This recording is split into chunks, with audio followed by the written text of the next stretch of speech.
হাদিস থেকে দুটি হাদিস পড়েছি। আয়াত এবং হাদিস দ্বয় সামনে রেখে কিছু কথা বলার চেষ্টা করব। আমার তাওফিক ইল্লা বিল্লাহ। আল্লাহ রাব্বুল আলামিন চার শ্রেণীর মানুষকে ভালোবাসেন। কয় শ্রেণীর মানুষকে? চার শ্রেণীর মানুষকে। দুই শ্রেণীর মানুষকে আল্লাহ রাব্বুল আলামিন বিনা হিসাবে জান্নাত দান করবেন। সুবহানাল্লাহ। কয় শ্রেণীর মানুষকে?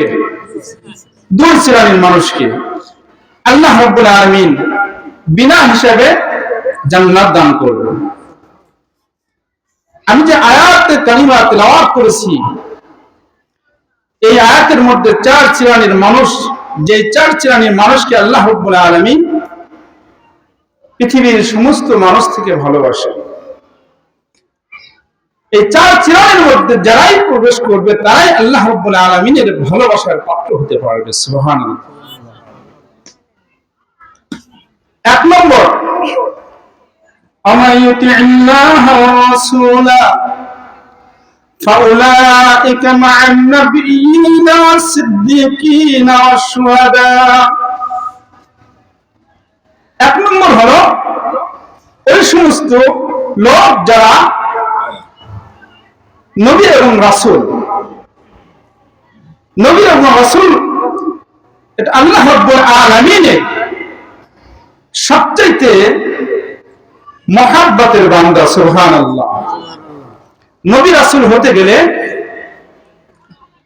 ইচ্ছাকৃতভাবে নবী রাসূলকে হতে পারেন নাই। পেরেছেন? নবী রাসূলকে আল্লাহ রাব্বুল আলামিন নিজে মনোনীত করেছেন। কেউ ইচ্ছা করে নবী এবং রাসূল হতে পারে না। তাহলে বোঝা গেল এই শ্রেণীর মানুষকে আল্লাহ রাব্বুল আলামিন নিজেই নির্বাচিত করেন। কথা বলেন ঠিক কিনা? এই শ্রেণীর মানুষকে আল্লাহ রাব্বুল আলামিন নিজেই নির্বাচিত করেছেন। আল্লাহ রাব্বুল আলামিন অন্য আয়াতের মধ্যে বলেন, কুনতুম খায়রা উম্মাতিন উখরিজাত লিন-নাস তা'মুরুনা বিল মা'রুফি ওয়া তানহাউনা 'আনিল মুনকার ওয়া তু'মিনুনা বিল্লাহ। কুনতুম খায়রা উম্মাতিন উখরিজাত লিন-নাস, এই আয়াতের এক নম্বর মিসদাক নবী রাসূলগণ। আয়াতের শাব্দিক অর্থ হলো তোমরা ছিলে উত্তম উম্মাহ। অর্থ কি? তোমরা ছিলে উত্তম উম্মাহ, তোমাদের কে বের করা হয়েছে মানুষের কল্যাণার্থে। তো উত্তম উম্মাহ আলমে আলমার মধ্যে এক নম্বর ছিল কারা? নবী এবং রাসূল। তাদেরকে আল্লাহ রাব্বুল আলামিন নিজেই নির্বাচিত ওখান থেকে করেছেন। তাদেরকে জমিনের মধ্যে ধারাবাহিকতার সাথে আল্লাহ রাব্বুল আলামিন নবুয়ত দান করেছেন, রাসূল বানিয়েছেন। মানুষদেরকে ডেকে ডেকে তার অন্ধকারের পথ থেকে হিদায়াতের দিকে নিয়ে আসছেন। সুবহানাল্লাহ। এজন্য এই আয়াতে এক নম্বর মিসদাক হলো নবী এবং রাসূলগণ। আল্লাহ ওই আয়াতের মধ্যে বলেছেন মা'আন নাবিয়্যিন, নবীরা আল্লাহ তাআলার সবচেয়ে মনোনীত এবং পছন্দের বান্দা, ভালোবাসার বান্দা। তো নবী এবং রাসূল হতে গেলে এটা মানুষ একা একা পারে না, এটা আল্লাহ তাআলার পক্ষ থেকে নির্বাচন করা হয়। আজ পর্যন্ত এখন যদি কেউ নবী দাবি করে, সে কি নবী হতে পারবে? পারবে না। আনা খাতামান নবী, আল্লাহ রাসূল বলেছেন আমি কি শেষ নবী, এরপরে আর কোন কি নবী পৃথিবীর জমিনে আসবে না। আল্লাহ রাসূল শেষ নবী। এই জন্য কেউ যদি এখন নবী দাবি করে, সে যেন মিথ্যা দাবি করলো, সে মিথ্যাচার করলো। আল্লাহ রাসূলের পরে কিয়ামত পর্যন্ত আর কোন নবী আসবে না। আল্লাহ তাআলা এক নম্বর মনোনীত বান্দা, পছন্দের বান্দা, ভালোবাসার বান্দা কারা? নবী এবং রাসূল। দুই নম্বর as-siddiqin, সিদ্দিক বলা হয় যারা সত্যবাদী। সিদ্দিকের মধ্যে সবচেয়ে উত্তম ব্যক্তি হলো হযরত আবু বকর সিদ্দিক রাদিয়াল্লাহু তাআলা আনহু। এই আয়াত নাযিল হওয়ার প্রেক্ষাপট হলো রাসূল আকরাম সাল্লাল্লাহু আলাইহি ওয়াসাল্লামের কাছে একজন দাস থাকতো, রাসূলের কাছে সবসময় থাকতো। নাম ছিল হযরত সাওবান। নাম ছিল কি? সাওবান। আয়াতের প্রেক্ষাপট 5 ভাবে এসেছে। সাওবান রাদিয়াল্লাহু তাআলা আনহু আল্লাহ রাসূলের কাছে প্রায় সময় থাকতেন। একদিন হঠাৎ করে আল্লাহ রাসূলের কাছে বসছেন সাওবান, চেহারা মলিন। আল্লাহ রাসূল জিজ্ঞাসা করলেন, সাওবান, তোমার চেহারার মধ্যে কেমন যেন ফ্যাকাশে ভাব দেখা যাচ্ছে, কারণ কি? সাওবান রাদিয়াল্লাহু তাআলা আনহু বললেন, ইয়া রাসূলুল্লাহ, ইয়া হাবিবাল্লাহ, দুনিয়ার মধ্যে আমি যখন ইচ্ছা তখনই আপনার কাছে থাকতে পারি, যখন আমার মনে চায় তখনই আমি আপনার কাছে চলে আসি, আপনার কাছে থাকতে পারি। ইয়া রাসূলুল্লাহ, হঠাৎ করে আমার জীবনে আসলো, আপনি যেদিন দুনিয়াতে থাকবেন না আমিও থাকবো না, আপনি দুনিয়া থেকে চলে যাওয়ার পরে আপনার স্থান হবে সবচাইতে জান্নাতের উচ্চ স্থানে, আর আমি সাওবান মৃত্যুর পরে জান্নাতে যেতে পারবো কিনা কোনো গ্যারান্টি নাই। ইয়া রাসূলুল্লাহ, যদি জান্নাতেও যাই তবু তো আমি আপনার কাছে থাকতে পারবো। ইয়া রাসূলুল্লাহ, আর যদি জান্নাতে না যাই তাহলে তো জাহান্নামের আগুনে আমাকে জ্বলতে হবে। ইয়া রাসূলুল্লাহ, গভীর রাত্রিতে যখন আপনার কথা মনে পড়ে বিছানায় পিঠ লাগাই না, আপনাকে এক নজর দেখার জন্য চলে আসি। রাসূল গো, আজকে হঠাৎ করে জেহেনের মধ্যে আসলো আপনার যেদিন দুনিয়াতে থাকবেন না আমি সাওবানও থাকবো না, মৃত্যুর পরে আপনার স্থান হবে জান্নাতের সবচেয়ে দামি জায়গায়, আর আমি সাওবান যদি জান্নাতে যাই আমি আপনার সাথে থাকতে পারবো না। আল্লাহ রাসূল সাল্লাল্লাহু আলাইহি ওয়াসাল্লাম এই কথা শোনার সাথে সাথে আল্লাহ রাসূলের চেহারাটা কেমন যেন হয়ে গেল। আল্লাহ রাব্বুল আলামিন এর প্রেক্ষাপটে সূরা নিসার 69 নম্বর আয়াত নাযিল করলেন। আল্লাহ বলে দিলেন, হে নবী, যারা আপনার সাথে জান্নাতে থাকতে চায় তারা হবে 3 শ্রেণীর মানুষ। 1 নম্বর, নবী এবং রাসূলের পরে 1 নম্বর শ্রেণীর মানুষ হবে সিদ্দিকিন, যারা দুনিয়ার মধ্যে সিদ্দিক হবে, আপনার ইন্তেকালের পরেও তারা আপনার সাহচর্য হবে, আপনার সাথেই থাকতে পারবেন। সুবহানাল্লাহ। মিনান নাবিয়িনা ওয়াস-সিদ্দিকিন ওয়াশ-শুহাদা ওয়াস-সালিহিন। 3 নম্বরে সমস্ত ব্যক্তি যারা কালেমাতুল্লাহ একমাত্র আমার দ্বীনকে জমিনের মধ্যে প্রতিষ্ঠিত করার জন্য যারা তাদের জীবনকে উৎসর্গ করবে, ওই মানুষগুলো মৃত্যুর পরে জান্নাতে ঘোরাফেরা করবে, এই মানুষগুলো মৃত্যুর পরে নবী এবং রাসূলদের সাথেই থাকতে পারবে। 4 নম্বর, ওই শ্রেণীর লোক সালিহিন, যারা নেককার হবে। সালিহিনের ব্যাখ্যা হলো যে গুনাহ করে না, নেক ছাড়ে না, তাকে বলা হয় সালিহিন।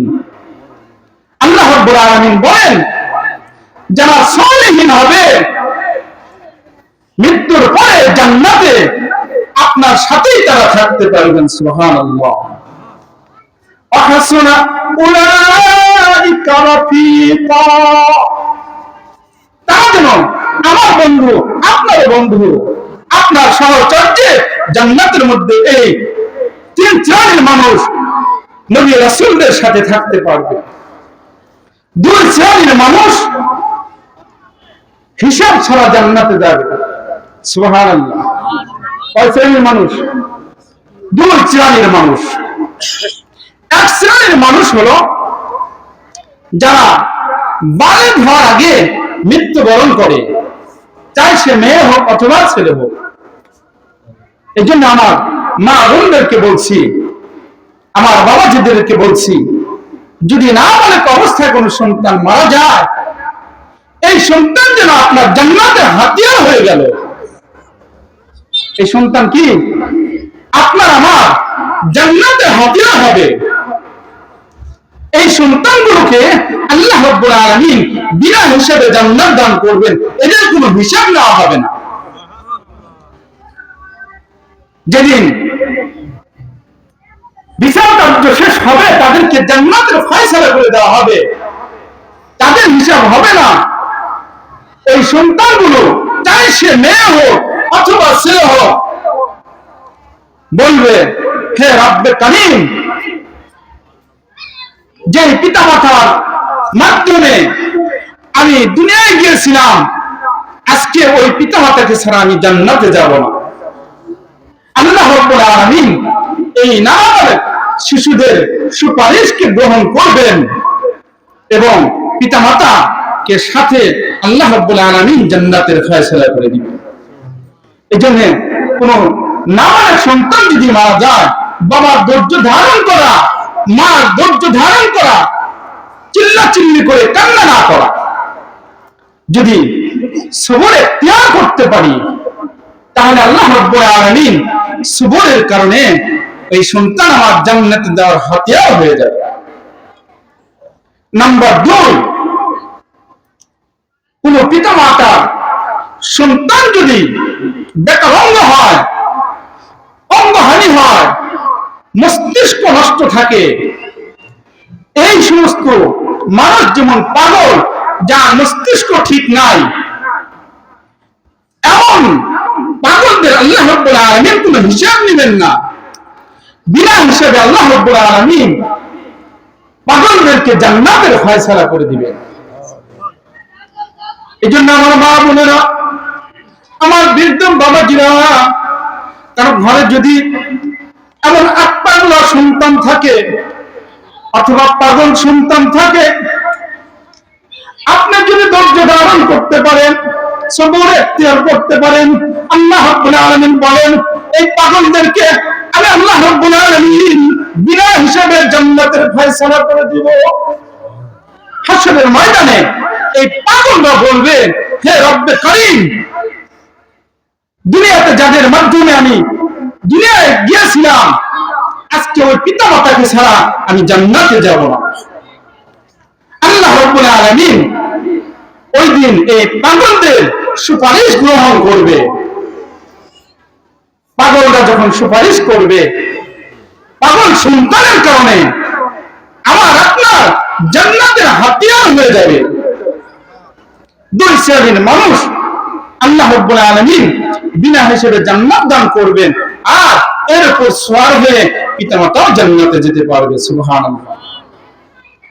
শুধু তাই নয়, হাদিস শরীফের মধ্যে আছে, আল্লাহ হাবিব সাল্লাল্লাহু আলাইহি ওয়াসাল্লাম বলেন, কারো বাড়িতে যদি কোনো অন্ধ সন্তান থাকে, দুই পা নাই এমন সন্তান থাকে, দুই হাত নাই এমন সন্তান থাকে, অথবা বেকারঙ্গ কোনো সন্তান থাকে,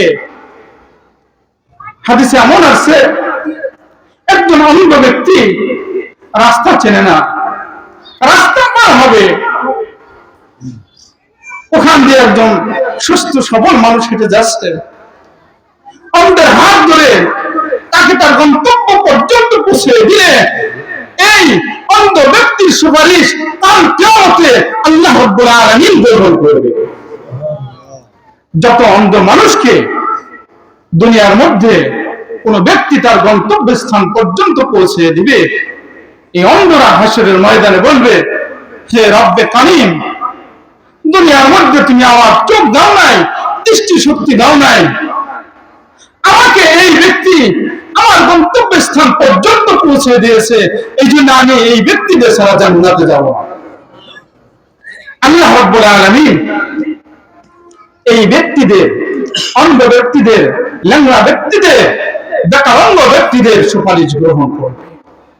আর যদি কোনো মা বাবা তার ঘরে এমন সন্তান হয়েছে অন্ধ, হাঁটতে পারে না, হাত দিয়ে খেতে পারে না, এই সন্তানদেরকে সবচেয়ে বেশি ভালোবেসেছে, মহব্বত করেছে কোন নিয়তে, যে আমার সন্তানের হাত নাই, খাবার খাইতে পারে না, মা আদর করে একটা উদ্দেশ্য নিয়ে, আল্লাহ আমি আমার এই সন্তানকে আদর করতেছি, কিয়ামতের ময়দানে যখন সন্তান বিনা হিসেবে জান্নাতের ফয়সালা হয়ে যাবে, এই সন্তান যেন আমাকে নিয়ে জান্নাতে যায়, এই উদ্দেশ্যে যখন সন্তানকে অন্যান্য সন্তানের চেয়ে বেশি ভালোবাসবে, বেকারঙ্গ সন্তানকে, আল্লাহ রাব্বুল আলামিন সবচেয়ে জামিল, তিনি মায়ের ভালোবাসা, বাবার ভালোবাসা দেখে হাসরের ময়দানে এই সন্তানকে যখন আল্লাহ রাব্বুল আলামিন জান্নাতের ফয়সালা করে দিবে, তখন এই সন্তানরা পিতামাতাকে সঙ্গে নিয়ে জান্নাতের দিকে অগ্রসর হবে। সুবহানাল্লাহ। আমি বলতেছিলাম, চার শ্রেণীর মানুষকে আল্লাহ রাব্বুল আলামিন ভালোবাসেন। এক নম্বর হলো নবী রাসূলগণ, দুই নম্বর সিদ্দিকগণ, তিন নম্বর শহীদগণ, চার নম্বর সালিহিন। আয়াতে আমি আল্লাহ রাব্বুল আলামিন আল্লাহ তাআলা ইরশাদ করেন, রব্বুকুম আ'লামু বিমা ফি নুফুসিকুম ইন তাকুনু সালিহিন ফাইন্নাহু লিল আওয়াবিনা গফুর। আল্লাহ বলেন, রব্বুকুম আ'লামু বিমা ফি নুফুসিকুম, তোমাদের রব তোমাদের অন্তরের খবর সবচেয়ে বেশি জানেন। ইন তাকুনু সালিহিন, তোমরা যদি সালেহিন হতে পারো, সালেহিন হতে পারো, তাহলে তোমার অন্তরের মধ্যে কি উদয় হয় সব আল্লাহ জানেন। সালেহিনের শাব্দিক অর্থ হলো জান্নাতে যাওয়ার উপযুক্ত হওয়া। সুবহানাল্লাহ। সালেহিনের শব্দের অর্থ কি? এক অর্থ হলো কি জান্নাতে যাওয়ার জন্য ফিট হওয়া, ঠিক হওয়া। যদি কেউ জান্নাতে যাওয়ার জন্য উপযুক্ত হয়ে যায়, ফিট হয়ে যায়, আল্লাহ রাব্বুল আলামিন এই সালেহিনদেরকে বিনা হিসাবে জান্নাতের ফয়সালা করে দিবে। সন্তান যদি উপযুক্ত হয়, তাহলে বাবা সন্তানকে উপযুক্ত নিয়ে জায়গায় নিয়েই বসায়। কোন বান্দা যদি দুনিয়ার মধ্যে জান্নাতে যাওয়ার উপযুক্ত হয়ে যায়, আল্লাহ তাবারক ওয়া তাআলা বান্দাকে তার স্বস্থানে জান্নাতের মধ্যে পৌঁছে দিবেন। সুবহানাল্লাহ। আল্লাহ তাআলা অন্য আয়াতের মধ্যে বলেন, ইন্নাল্লাহা মাআল মুহসিনিন, যারা মুহসিন বান্দা, মুহসিন বলা হয় যারা সবসময় মানুষের প্রতি ইহসান করে, দয়া করে। বাদশাহ সুবুক্তগিন, ওনার একটা ওয়াকিয়া শোনাই। উনি একদিন শিকার করার জন্য জঙ্গলে গিয়েছে। জঙ্গলে গিয়ে অনেক ঘোরাঘুরি করার পরে কোনো শিকার করতে পারে নাই। ব্যর্থ হয়ে একটা গাছের নিচে বিশ্রাম নিচ্ছে। এমন সময় দেখে একটা হরিণের বাচ্চা তার সামনে দিয়ে যায়। বাদশাহ সুবুক্তগিন বাচ্চাকে আটকে নিয়ে আসতেছে গাড়ির দিকে। যখন হরিণ শাবক দেখলো আমার সন্তানকে নিয়ে যাচ্ছে। হরিণ তখন বাচ্চার পিছনে পিছনে নিজের জীবনের মায়া ত্যাগ করে বাচ্চার পিছনে দৌড়াচ্ছে। এমন কাতর অবস্থায় রয়েছে। পৃথিবীর মধ্যে সবচেয়ে ভালোবাসেন কে মানুষকে? মা। কে ভালোবাসেন? মা। পশু পাখির মধ্যেও আল্লাহ রাব্বুল আলামিন মায়ের অন্তরের মধ্যে ভালোবাসা তৈরি করে দিয়েছেন। কথা বলেন ঠিক কিনা? প্রত্যেকটা প্রাণী জগতের মধ্যেও আল্লাহ রাব্বুল আলামিন এই ভালোবাসা তৈরি করে দিয়েছেন। হরিণ শাবকের পিছনে পিছনে দৌড়াচ্ছে খুব কাতর অবস্থায়। বাদশা সবক্তগীন দেখলেন হরিণটা কাতর, মানুষের ভয় করছে না, নিজের জীবনের কোনো ভয় করছেন না। হরিণের এই অবস্থা দেখে বাদশা সবক্তগীন কিছু দূর যাওয়ার পরে বাচ্চাটাকে ছেড়ে দিলেন। বাচ্চা দৌড় দিয়ে মায়ের কাছে আসলো, খুশিতে লাফাইতেছিল। মা সন্তান পেয়ে খুশিতে লাফাচ্ছিল। বাদশা সবক্তগীন হরিণ এবং হরিণের বাচ্চার দিকে লক্ষ্য করতেছিল। দুইজনে আনন্দিত। হরিণ আল্লাহর কাছে বললেন, আল্লাহ তুমি আমার জবান খুলে দাও, তোমার এই বান্দার সাথে আমি দুটি কথা বলবো। আল্লাহ রাব্বুল আলামিন হরিণের জবান খুলে দিলেন। হরিণ বলল, হে বাদশা সবক্তগীন শোনো, তুমি যেরকম আজকে আমার প্রতি দয়া করলে, তুমি যদি তোমার প্রজাদের প্রতি এইরকম দয়া করো তাহলে তোমার রাষ্ট্রের আয়তন বাড়বে এবং আল্লাহ রাব্বুল আলামিন তোমার ক্ষমতাকে দীর্ঘস্থায়ী করে দিবে। আল্লাহ রাব্বুল আলামিন বান্দার উপর কিভাবে রহম করেন। একজন মানুষ সাধারণ একটা বাচ্চাকে ছেড়ে দেওয়ার কারণে হরিণ বাদশার জন্য দোয়া করলেন এবং বললেন, হে বাদশা সবক্তগীন, তুমি যদি তোমার প্রজাদের উপর আমার মতো এরকম দয়া করো তাহলে আল্লাহ রাব্বুল আলামিন তোমার রাষ্ট্রীয় ক্ষমতার আয়তনকে বৃদ্ধি করে দিবে এবং আল্লাহ রাব্বুল আলামিন তোমার ক্ষমতাকে আরো স্থায়িত্ব করে দিবে। এই জন্য আমরা তো একটু ক্ষমতায় গেলে কি হামসে কুই দাঙ্গনিস নিজেকে সবচেয়ে বড় মনে করি। কথা বলেন ঠিক কিনা?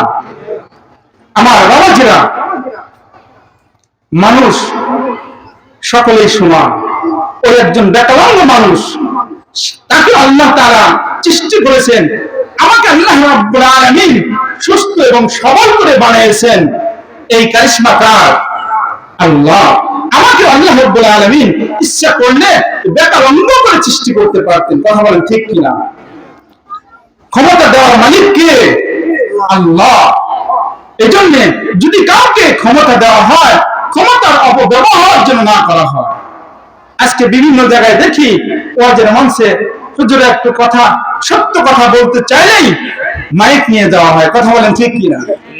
কিন্তু এই ক্ষমতা স্থায়ী না, এই ক্ষমতা স্থায়ী না। কিন্তু হুজুররা যতদিন বেঁচে থাকবে হুজুরদের মেম্বার কিন্তু ঠিক থাকবে। কথা বলেন ঠিক কিনা? হয়তো এতটুকু হবে, এক মেম্বার থেকে আরেক মেম্বারে যাবে এতটুকু, কিন্তু তাদের মেম্বার পরিবর্তন হবে না।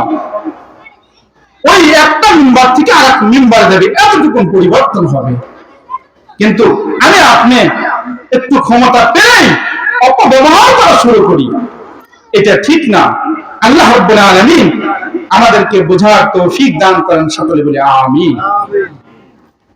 আল্লাহ হাবিব সাল্লাল্লাহু আলাইহি ওয়াসাল্লাম বলেন, আদ-দুনিয়া কুল্লুহা মাতাউন ওয়া খায়রু মাতা'id দুনিয়া আল মারআতুস সালিহা। দুনিয়ার মধ্যে সবচেয়ে উত্তম উপকারী বস্তু হলো তার নেককার একজন স্ত্রী। নেককার স্ত্রী দুনিয়ার মধ্যে একজন মানুষের জন্য জান্নাত। কথা বলেন ঠিক কিনা? আর যদি স্ত্রীর সাথে অমিল থাকে, দুনিয়ার মধ্যে থেকেই সে জাহান্নামী, জাহান্নামের মধ্যেই যেন সে ভুগতেছে। কথা বলেন ঠিক কিনা? এজন্য আল্লাহ হাবিব সাল্লাল্লাহু আলাইহি ওয়াসাল্লাম বলেন, আদ-দুনিয়া কুল্লুহা মাতাউন ওয়া খায়রু মাতা'id দুনিয়া আল মারআতুস সালিহা। একজন নেককার স্ত্রীর জন্য তার স্বামীর জন্য দুনিয়ার মধ্যে জান্নাত। বলেন সুবহানাল্লাহ। আমার বাবাজিরা, এই জন্য নেককার মহিলা যারা হয় তারা ইচ্ছা করলে 100 মানুষকে তারা জান্নাতে নিতে পারবে, আর একজন বক্তা নারী ইচ্ছা করলে 1000 মানুষকে জাহান্নামে নিতে পারবে। নেককার হওয়ার জন্য কিছু বৈশিষ্ট্য আছে, মা বোনেরা ভালো করে শুনবেন। আপনি যদি রাবিয়া গোষ্ঠী হন, আপনি ভালো, আপনার গর্ভের সন্তান ভালো হবে। কথা বলেন ঠিক কিনা? বীজ ভালো তো ফল ভালো হবে। আর যদি বীজ ভালো না হয়, কখনো কি ফল ভালো করা যায় না। এই জন্য দেখবেন কৃষকরা যখন জমির মধ্যে বীজ বপন করে, ভালো বীজগুলো ক্রয় করার চেষ্টা করে এবং জমিনের মধ্যে ভালো বীজগুলো বপন করার চেষ্টা করে। কথা বলেন ঠিক কিনা? আমার বাবাজিরা, এই জন্য কৃষক যদি তার জমিনের মধ্যে ভালো বীজ বপন করে ভালো ফসলের আশায়, এই দুনিয়ার মধ্যে যদি মা জাতিরা ভালো হয়, পৃথিবীর সমস্ত পুরুষেরা ভালো হয়ে যাবে, ভালো জন্ম নেবে, তারা সালেহ হবে, নেককার হবে।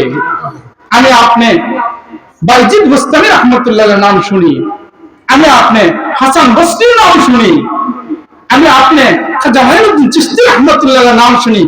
তারা এমনি তো ভালো হয় নাই, তাদের মাও এরকম ভালো ছিল। কথা বলেন ঠিক কিনা?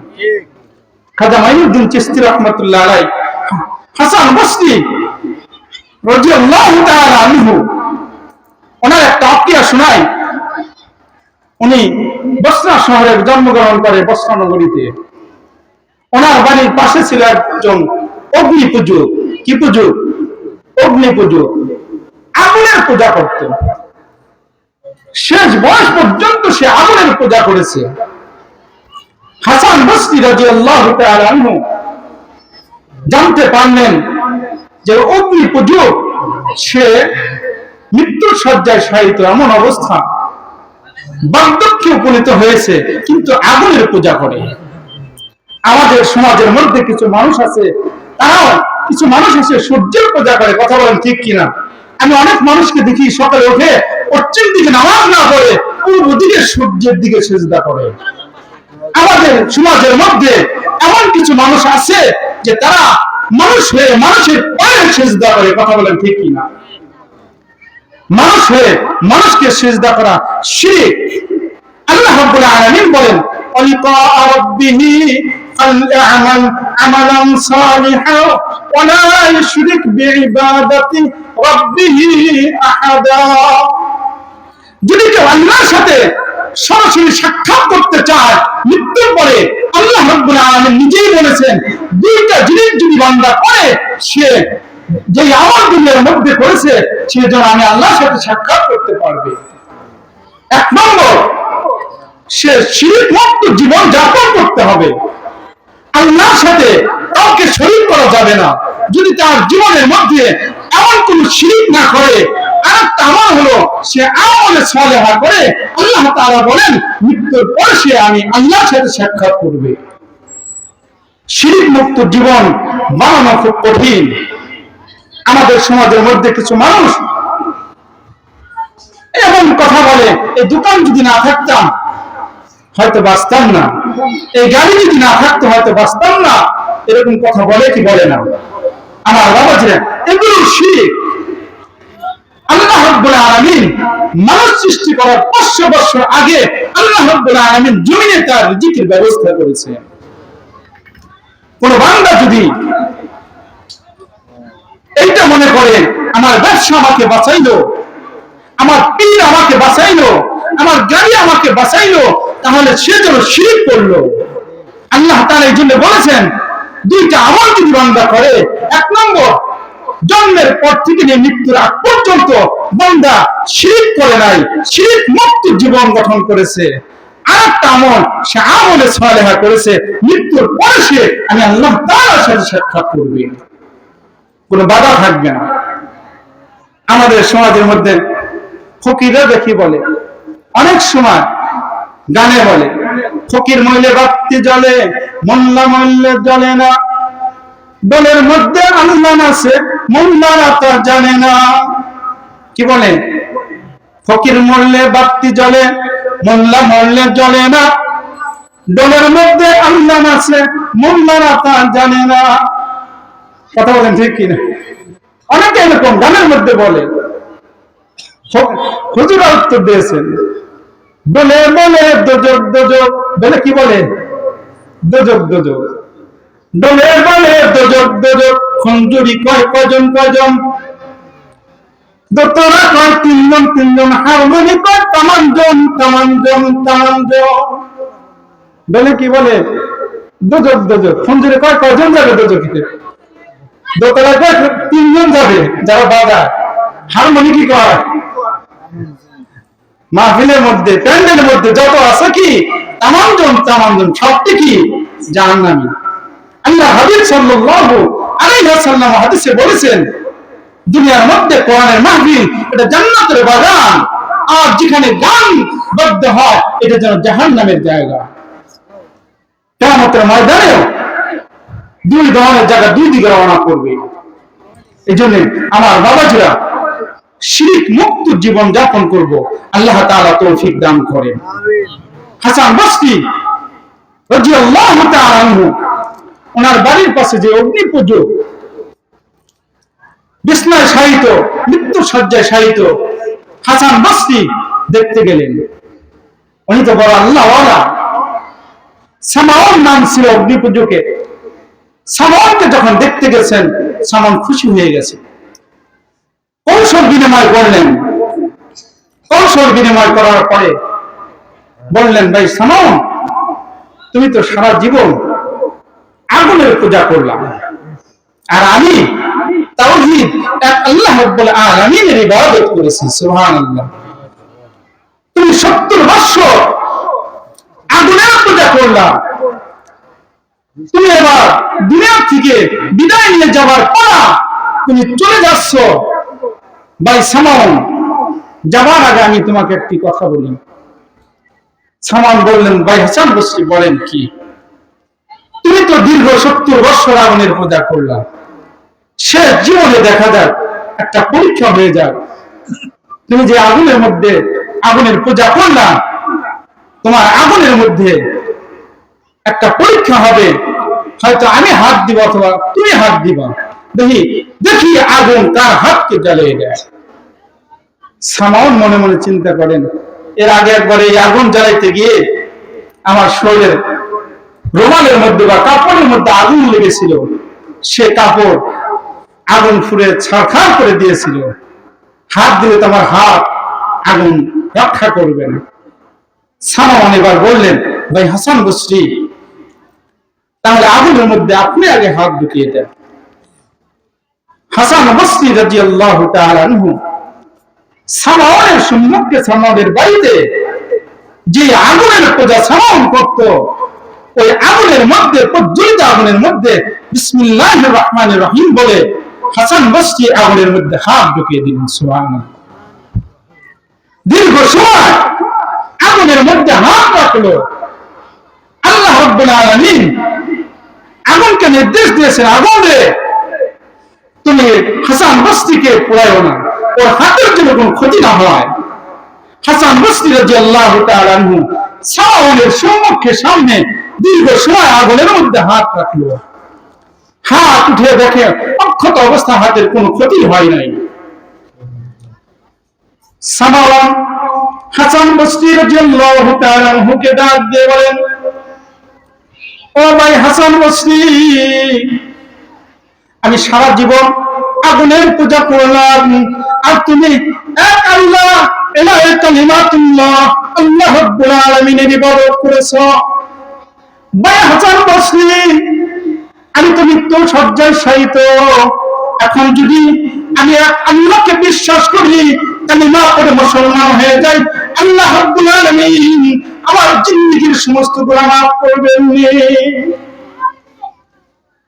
হাসান বসরি রাদিয়াল্লাহু তাআলা আনহু বলেন, ভাই সামাউন, আল্লাহ হাবিব সাল্লাল্লাহু আলাইহি ওয়াসাল্লাম বলেন, কোন ব্যক্তি যদি খালেস নিয়তে কালিমা পড়ে মুসলমান হয়ে যায়, আল্লাহ তাবারক ওয়া তাআলা তার অতীতের সমস্ত গুনাহকে মাফ করে দেন।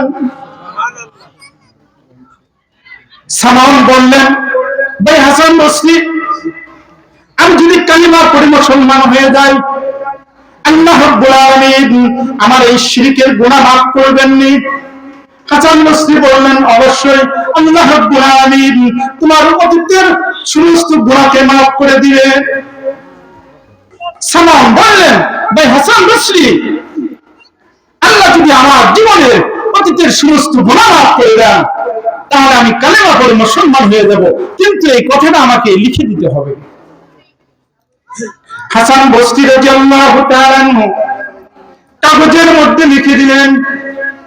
এবার পাক পবিত্র করে হাসান বসরি সালমানকে কালেমা পড়ে মুসলমান বানিয়ে দিলেন। লা ইলাহা ইল্লাল্লাহু মুহাম্মাদুর রাসূলুল্লাহ। সালমান কালেমা পড়ে মুসলমান হয়ে গেল। হাসান বসরিকে যে কথাটা বলেছিলেন, আপনি কাগজে লিখে দেন, কাগজে লিখে দিল।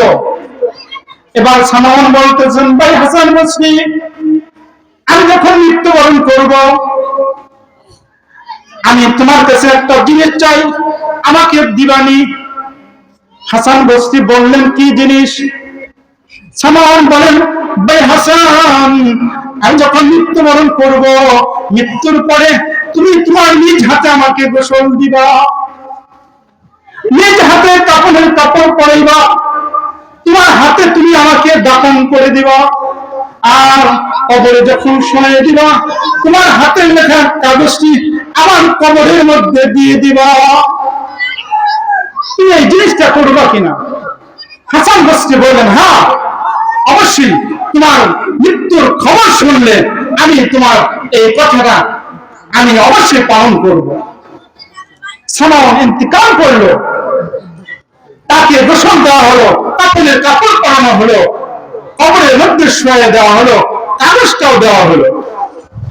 হাসান বসরি সালমানকে কবর দিয়ে বাড়িতে এসে রাত্রিতে হঠাৎ করে তার জীবনের মধ্যে আসলো, আল্লাহ রাব্বুল আলামিন আমাকে ক্ষমা করবেন কিনা জানি না, আমি কেন অন্যের দায় ভাব জিম্মাদারি নিলাম যে সালমান অবশ্যই তোমাকে আল্লাহ তাআলা ক্ষমা করে দিবে, আমি এটা কেন লিখে দিলাম? হাসান বসরি ঘুমায় না, মাথার মধ্যে টেনশন। আমার বাবাজিরা, এক রাত যায়, দুই রাত যায়, তিন রাত চলে গেল, হাসান বসরির ঘুম হয় না। চতুর্থ রাত্রিতে হাসান বসরি হঠাৎ করে গভীর রজনীতে একটু ঘুম এসেছে। হাসান বসরি স্বপ্নের মধ্যে সালমানকে দেখেন, সালমান জান্নাতের মধ্যে চলাফেরা করছেন। হাসান বসরি সালমানকে ডাক দিয়ে বলে, ভাই সালমান, আল্লাহ রাব্বুল আলামিন তোমার সাথে কিরূপ আচরণ করেছে? হাসান বসরি যখন স্বপ্নের মধ্যে দেখতেছেন এই ঘটনা, এই কাহিনী, সালমান ডাক দিয়ে বলে, ভাই হাসান, আল্লাহ রাব্বুল আলামিন আমার সাথে উত্তম আচরণ করেছিলেন। তুমি যে কাগজ লিখে দিয়েছিলা, আল্লাহ তাআলা পরিপূর্ণভাবে সেটা সঠিকভাবে ব্যবহার করেছে। আল্লাহ রাব্বুল আলামিন আমাকে ক্ষমা করে দিয়েছেন, আমি জান্নাতে চলাফেরা করতেছি। ভাই হাসান, তুমি যে কাগজ লিখে দিয়েছিলা, এই কাগজের আমার কোনো প্রয়োজন নাই, এই নাও তোমার কাগজ, তুমি ফেরত নিয়ে নাও। হাসান বসরি স্বপ্নে দেখতেছিলেন। আমার বাবাজিরা, কিতাবের মধ্যে এসেছে, স্বপ্নের মধ্যে হাসান বসরি দেখলেন সালমান তার হাতে কাগজখানা দিয়ে দিলেন। হাসান বসরি কাগজের টুকরাটা হাতে নিয়ে ঘুম থেকে জাগ্রত হয়ে দেখে হাসান বসরির হাতে ওই কাগজটা, যেই কাগজ তিনি স্বহস্তে লিখে দিয়েছিলেন, যেই কাগজটা সালমানকে লিখে দিয়েছিলেন, আল্লাহ রাব্বুল আলামিন তুমি যদি মুসলমান হয়ে যাও, আল্লাহ তোমার অতীতের সমস্ত গুনাহ মাফ করে জান্নাত দান করবেন। ঘুম থেকে জেগে হাসান বসরি দেখেন ওই কাগজটাই হাসান বসরির হাতে। সুবহানাল্লাহ। এজন্য আমার বাবাজিরা, আল্লাহ রাব্বুল আলামিন বলেছেন, যদি বান্দা শিরক মুক্ত ইবাদত করে এবং আমলে সালেহা করে, এই দুইটা জিনিসের বদলতে আল্লাহ রাব্বুল আলামিন মৃত্যুর সাথে তাকে জান্নাত দান করবেন। আমাদের এই উপমহাদেশের মধ্যে কয়েকটা রাষ্ট্র আছে আমরা শিরকের সাথে জড়ানো, বিশেষ করে আমাদের বাংলাদেশ, পাকিস্তান, ভারত, পীর মুরিদের খেলা বেশি। মিডিল ইস্টে সৌদি আরব, মিশর, এগুলোর মধ্যে এগুলো নাই। এরা পীর দেখতে পারে না, এটাকে শিরক মনে করে তারা। আর বাস্তবেও পীর মুরিদের মাধ্যমে কিছু ছোট শিরক হলেও শিরক হয়ে যায়। এই জন্য আরব কান্ট্রির মানুষ এগুলো দেখতে পারে না, যেন আল্লাহর সাথে কোনো বিষয়ে শিরক না হয়ে যায়। এই জন্য আমার বাবাজিরা, আল্লাহ রাব্বুল আলামিন আমাকে আপনাকে তৌফিক দান করেন। আল্লাহ রাব্বুল আলামিন যেন আমার জীবন এবং আপনাদের জীবন শিরক মুক্ত দান করেন। সকলে বলে আমিন। শিরক মুক্ত ইবাদত করে যদি দুনিয়া থেকে যেতে পারি, অবশ্যই আল্লাহ রাব্বুল আলামিন বলেন যে তারা জান্নাতে প্রবেশ করতে পারবেন। আল্লাহ হাবিব সাল্লাল্লাহু আলাইহি ওয়াসাল্লাম বলেন, মান ক্বালা লা ইলাহা ইল্লাল্লাহ দাখালাল জান্নাহ। যে ব্যক্তি একবার কালিমা পড়ে মুসলমান হয়েছে, অবশ্যই সে কোনো না কোনো একদিন জান্নাতে প্রবেশ করবেন। এই জন্য মুসলমানের সবচেয়ে দামি জিনিস হলো ঈমান। কালিমা পড়ে মুসলমান হওয়া, এটা সবচেয়ে দামি বস্তু। কোন মানুষ যখন কালিমা পড়ে ঈমান আনে, সেই ঈমানের কারণে সে জান্নাতে যাবে। যদি ঈমান না থাকে, দুনিয়ার মধ্যে যত ভালো আমল করুক, যত নেক কাজ করুক, এই নেক কাজের কোনো কি হবে না, ফায়দা হবে না। এই জন্য আল্লাহ রাব্বুল আলামিন আমাকে আপনাকে শিরক মুক্ত জীবন দান করেন। সকলে বলি আমিন। আমার বাবাজিরা, অল্প সময় কিছু কথা বললাম। আল্লাহ রাব্বুল আলামিন আমাদের সবাইকে আমল করার তৌফিক দান করেন।